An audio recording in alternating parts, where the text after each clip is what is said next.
Surat central ઝોનમાં દર વર્ષે રસ્તાની થતી ખરાબ હાલતને કારણે લોકોને પડતી અગવડને લઈ પૂર્વ બેઠકના ધારાસભ્ય અરવિંદ રાણાએ સેન્ટ્રલ ઝોનના રસ્તા સિમેન્ટ કોન્ક્રીટના બનાવવા માટે પાલિકા કમિશનરને પત્ર લખીને રજૂઆત કરી છે. ધારાસભ્યે પત્રમાં જણાવ્યું છે કે સેન્ટ્રલ ઝોનમાં પાયાની સુવિધાનો અભાવ, ખાડાવાળા રસ્તાને લીધે ઘણા પરિવારો અન્ય ઝોનમાં હિજરત થવાની કોટ વિસ્તાર ખાલી થવા માંડ્યા છે.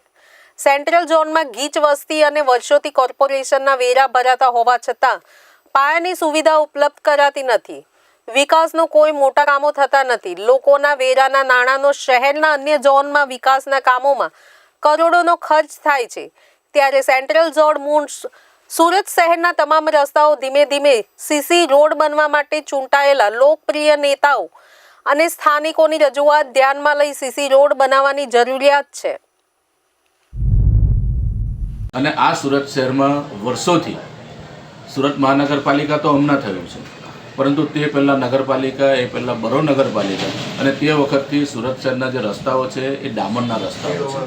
આ સેન્ટ્રલ ઝોનના ડામરના રસ્તાઓમાં કેટલીક વખત રસ્તાઓ તૂટી જાય, વરસાદમાં રસ્તાઓને પેચકામ કરવામાં આવે, 2-3 વર્ષે આ રસ્તાઓને કાર્પેટ કરવામાં આવે, રીકાર્પેટ કરવામાં આવે, એટલે પરિસ્થિતિ આટલા વર્ષો પછી એવી થઈ ગઈ છે કે રસ્તાઓની ઊંચાઈ વધી ગઈ છે અને લોકોના ઘરો નીચા થઈ ગયા છે. અને છેલ્લા 10 વર્ષથી સુરત શહેર સેન્ટ્રલ ઝોનમાં ડ્રેનેજની લાઈનો, પાણીની લાઈનો અને મેટ્રો ટ્રેનની જે કામગીરી અંડરગ્રાઉન્ડ ચાલે છે એમાં ખોદકામને લીધે લોકો ત્રાહીમામ પોકારી ગયા હતા, લોકો હેરાન પરેશાન થઈ ગયા હતા. અને એક સેન્ટ્રલ ઝોનમાં કહેવાલ પ્રમાણે લગભગ 20-25% લોકો પોતાના પરિવાર સાથે અન્ય ઝોનમાં રહેવા ચાલ્યા ગયા છે. ત્યારે લોકોની લાગણી અને માંગણીને ધ્યાનમાં લઈને આ સુરત શહેરના સેન્ટ્રલ ઝોનના તમામ રસ્તાઓ સીસી રોડ બનાવવામાં આવે, સિમેન્ટ કોન્ક્રીટના બનાવવામાં આવે એવી રજૂઆત હતી.